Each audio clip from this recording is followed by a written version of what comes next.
সনাতনী আশ্রম ইউটিউব চ্যানেলে আপনাদেরকে স্বাগত। আপনারা জানেন যে বিমানের আবিষ্কর্তা, প্রাচীন আবিষ্কর্তা আমাদের ভরদ্বাজ মুনি।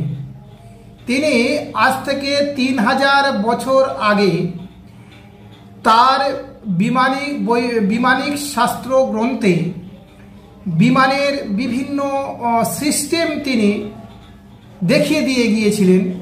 তার গতি নিয়ন্ত্রণ, ইঞ্জিনের বিষয়, অনেক কিছু বিষয় তিনি ওখানে উল্লেখ করেছেন এবং তিনি ঋগ্বেদের একজন ভাষ্যকার, একজন নামকরা তিনি পণ্ডিত। তিনি এছাড়াও এক প্রকার নয়, বহু প্রকারের এই বিমান যান তিনি নামকরণ করে গিয়েছিলেন। কারোর নাম হচ্ছে শক্তিযান, যান্ত্রিক যান, ত্রিপুরা যান ইত্যাদি। এবং এই গ্রন্থে প্রযুক্তির বর্ণনা আছে যে আধুনিক এভিয়েশন ইঞ্জিনিয়ারিং ব্যবস্থার মধ্যে এর একটা বিস্ময়করভাবে মিল আছে। এখন আমার প্রশ্ন, এই প্রাচীন যুগের মুনি ঋষি তার গ্রন্থে লিপিবদ্ধ করলেন, অথচ কম করে দীর্ঘ 3000 বছর আগে বা 3000 বছর আর কোনো মুনি, ভালো করে কথাটা শুনবেন। এখন আমার প্রশ্ন যে সেই 3000 মানে প্রাচীন যুগে আমাদের মনি ঋষি 3000 বছর আগে, দীর্ঘ 3000 বছর আগে আমাদের মনি ঋষি একজন একটা রিসার্চ করে গেছেন, কিন্তু আর কোনো মনি ঋষি, সন্ন্যাসী মহারাজ এই 3000 বছরের মধ্যে এই বিমানটা নিয়ে আর কেন কেউ তৈরি করতে পারলো না, রিসার্চ করতে পারলো না, তাকে ডেভেলপ করতে পারলো না কেন? এটা আপনাদের কাছে প্রশ্ন। অথচ আমরা দাবি করছি আমাদের মনি ঋষিদের চুরি করা থিওরি নিয়ে আমেরিকার রাইট ভাতৃদ্বয় তারা বিমান তৈরি করেছে। আচ্ছা, এ কথা বলতে আপনাদের লজ্জা করছে না? কারণ ভরদ্বাজ মুনির থিওরি তো কোনো সামগ্রী নয় যে চুরি করে নিয়ে গেছে, আমরা আর পাইনি, কি করে পারবো? এটা থিওরিটা সর্বত্র ছিল, ভারতবর্ষের হাজার হাজার মানুষের কাছে ছিল, বহু লাইব্রেরিতে ছিল, অথচ সেটা নিয়ে আমরা কেউ থিওরিটা রিসার্চ করতে পারিনি। আমরা সনাতন ধর্মের মানুষ যারা নির্লজ্জ, বেহায়া, আমরা বিবেক জ্ঞানহীন, অলস, কারণ আমরা আমাদের প্রাচীন মনি ঋষিদের থিওরি নিয়ে কোনো গবেষণাই করিনি, আমরা চেষ্টা করিনি, কখনোই ভাবিনি, ভাবছিও না। আজকে বিশ্ব কত আগিয়ে গিয়েছে আমরা চিন্তা করছি না। এবার শুনুন, আধুনিক এরোপ্লেন আবিষ্কারের ভয়ঙ্কর এবং নিরলস প্রচেষ্টা ইউরোপীয়রা, বিজ্ঞানীরা কিভাবে করেছে তার ইতিহাসটা দেখুন।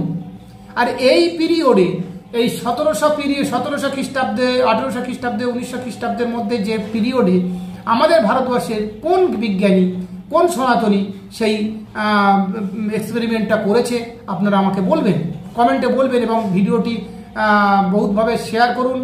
আসল তথ্যটা জানান, মানে তাহলে আমাদের সনাতন ধর্ম রক্ষা হবে।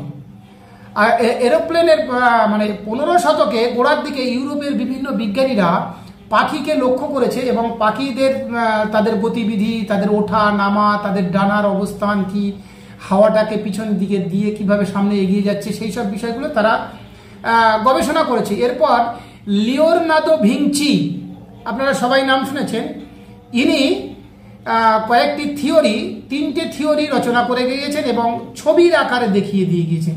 তিনি তো বিশাল বড় পেন্টার ছিলেন। তো তিনি একটি কাঠের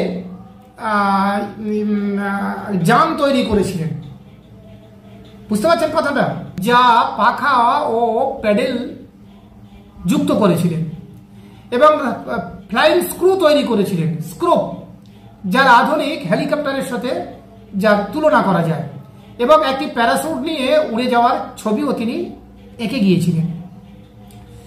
আমি তর্কের খাতিরে আমি ধরেই নিচ্ছি যে লিওনার্দো ভিঞ্চি ভরদ্বাজ মুনির থিওরি চুরি করে তিনি এগুলি ডেভেলপ করেছেন। তাহলে ইউরোপিয়ানরা আমাদের কাছে তো প্রশ্ন করবে যে ভরদ্বাজ মুনির পর ভারতীয় কোন সাধক এই বিমান পরীক্ষা তৈরি করার জন্য প্রচেষ্টা করলো না কেন? কোনো সাধক প্রচেষ্টা করলো না কেন? এবং এই প্রশ্নের উত্তর হয়তো আমাদের জানা নেই, আমরা দিতে পারবো না। কিন্তু এরপর 18 শতকে ফ্রান্সের 2 বিজ্ঞানী হট এয়ার বেলুন তৈরি করলেন এবং সেই হট এয়ার বেলুন দিয়ে তৈরি করে আকাশে ওড়ালেন এবং বেলুনের সঙ্গে একটা হাঁস, একটা মুরগি এবং একটা ছাগল উড়িয়ে দিয়ে সাকসেসফুল ভাবে তিনি ওড়ালেন। এরপর 1783 খ্রিস্টাব্দে, ভালো করে মনে রাখবেন সময়টা, 1783 খ্রিস্টাব্দে ফ্রান্সের দুই বিজ্ঞানী জ্যাকিউস ও পিলোরাদি রোজে দুজনে এই বেলুনের উপরে চেপে আকাশে ওড়েন। ভাবতে পারছেন কত বড় জীবন সংশয় বা জীবন হাতের তালুতে করে নিয়ে তারা এই এক্সপেরিমেন্টটা করেছিল। আর আমরা অলস, সাহস নিতে জানি না, বোকা, তো আমরা কান্নাকাটি করছি ভরদ্বাজ মণি চুরি করে নিয়েছে, ভরদ্বাজ মণি চুরি করেছে। ঠিকই করেছে, তো আপনাদের কাছে থাকলে তো এটা আর প্রকাশ হতো না। ওরা চুরি করে নিয়েছে বলেই আজকের ভারতবর্ষ বা বিশ্ব নতুন এরোপ্লেন পেয়েছে। এবং তারা সেই সময় 25 মিনিট ধরে আকাশে ছিলেন এবং মাত্র 9 মিটার পথ যেতে পেরেছিলেন। ভাবতে পারবেন কতটা কষ্টকর। 9 মিনিট, 25 মিনিটে মাত্র 9 মিটার, অর্থাৎ 27 ফুট, মানে কিছুই নয়। ভাবুন তাদের পরিশ্রমটার কথা।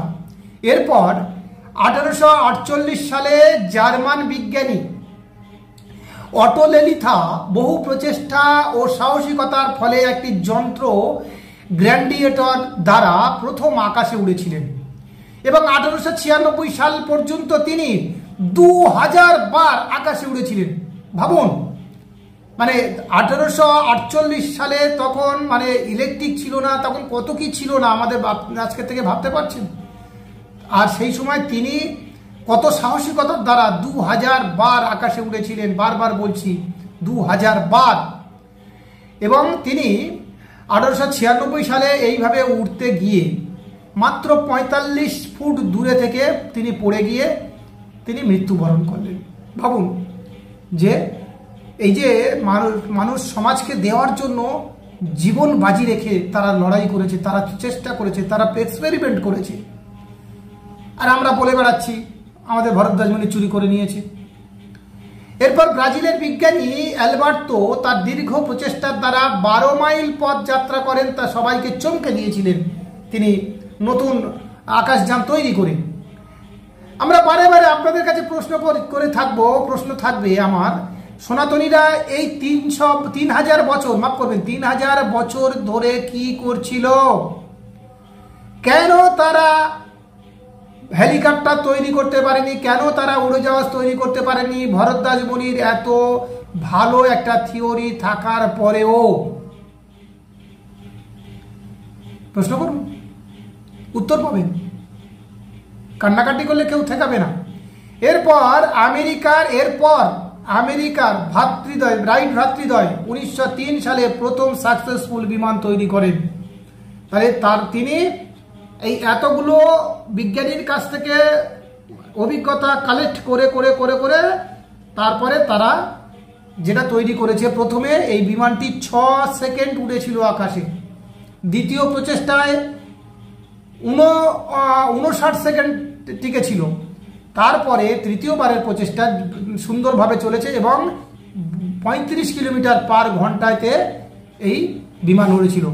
তারা বিশ্বকে দেখানোর জন্য, আমেরিকার ছেলে, তারা বিশ্বকে দেখানোর জন্য ফ্রান্সে গিয়েছিলেন। ফ্রান্সে গিয়ে 91 মিনিটে 52 মিনিট পথ অতিক্রম করে সবাইকে চমকে দিয়েছিলেন এবং সবাইকে সেই থেকে বিশ্বের সবাই রাইট ভ্রাতৃদ্বয়কে আমরা বিজ্ঞান আবিষ্কারের জনক বলি। আগেকার এই লিয়ান্তোভের ভিঞ্চিকেও আমরা বলি না, আমরা ফান্ডান্সোকে বলিও না, লেথিনোকে বলি না।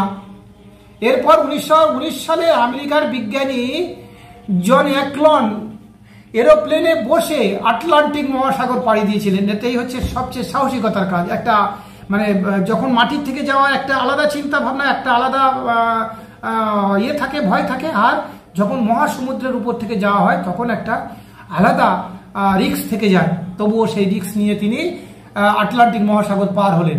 এরপর থেকে বহু পরীক্ষা নিরীক্ষা, ঘাত প্রতিঘাতের মধ্যে থেকে বিভিন্ন কোম্পানি, বিভিন্ন দেশ এক্সপেরিমেন্ট করতে করতে করতে আজকের নতুন এই এরোপ্লেন বলি, যাই বলি, যেগুলো আমরা বিমান আমরা পেয়েছি।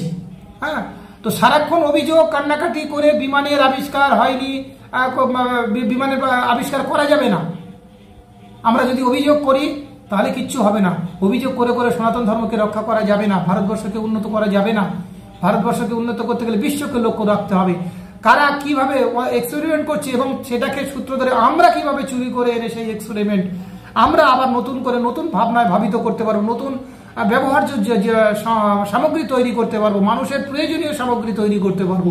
যতক্ষণ না সেই মানুষের প্রয়োজনীয় সামগ্রী মানুষের কাছে পৌঁছে দেব, ততক্ষণ আমাদের নাম ইতিহাসে কিন্তু উঠবে না। শুধুমাত্র লিখে রেখে গেলে হবে না।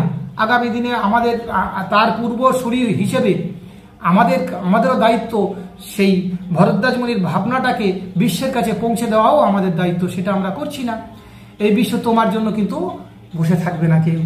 মনে রাখবেন, আপনার পূর্বপুরুষরা জমিদার ছিল বলে আজকের 100 বছর 200 বছর পরে তোমাকে কেউ তোয়াজ করবে না। তোমার যদি সম্পদ থাকে, তোমার যদি অর্থ থাকে, তোমার যদি জ্ঞান থাকে, তোমার যদি শক্তি থাকে, তাহলে সবাই তোমাকে সহযোগিতা করবে, মানবে, গ্রহণ করবে, নতুবা নয়। সুতরাং না কেঁদে সনাতন ধর্ম রক্ষা করার জন্য এগিয়ে চলো। আরও এক্সপেরিমেন্ট হোক, সাহসিকতা হোক। আগামী সনাতন ধর্ম রক্ষার জন্য কি কি চিন্তা ভাবনা করছেন আপনারা কমেন্টে লিখুন। আমরা তারপরে একটু উৎসাহিত পাই সনাতন ধর্ম রক্ষা করার জন্য আরও কি কি করা দরকার। নমস্কার।